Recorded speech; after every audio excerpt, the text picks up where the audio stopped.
Sakay na kami ng airplane. At ang surprise ko sa kanya ay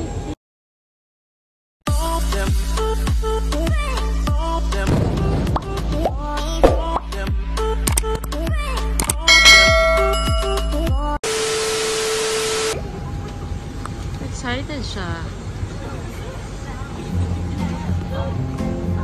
Dito na kami.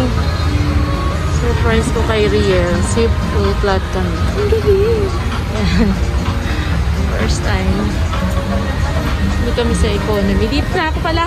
Dito na kami sa aming seat. Sobrang luwag.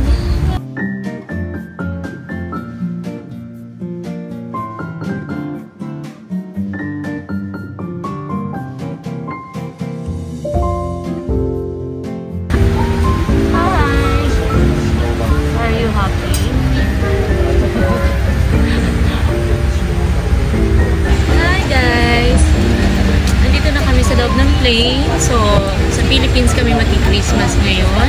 Tagal-tagal rin kami hindi nag-Christmas sa Philippines. So, ngayon uwi kami Christmas sa Pinas at mag-New Year. So, nandito na kami sa loob ng plane. At surprise ko nga rin sa anak ko, business class. For the first time.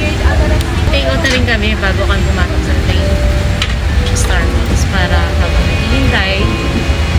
For your safety, and seat overhead compartment, please, for your safety. Okay.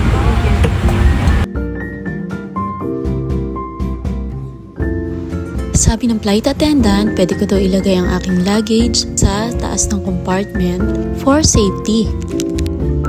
Ang Zip Full Flat ay ang business class ng Zip Air Airlines. At ang price nito ay doble ng price sa economy class. At idinedemo na nga nila ang mga kailangang gawin in case of emergency. At eto naman ang table na pwede mo gamitin kapag isinurve na ang meal or pwede mo ring pagpatungan kung manonood ka ng movie sa iyong laptop or iPad dahil meron namang free wifi ang Zip Air Airlines.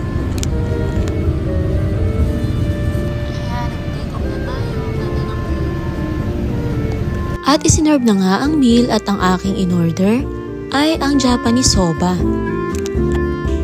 Sa time ng pag-purchase nga pala ng ticket, doon mo na rin isasabay ipa-reserve kung ano ang iyong pipiliing meal.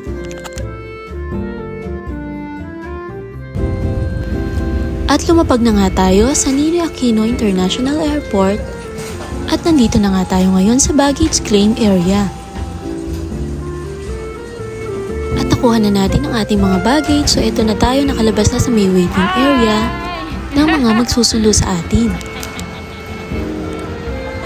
Jollibee! Jollibee time!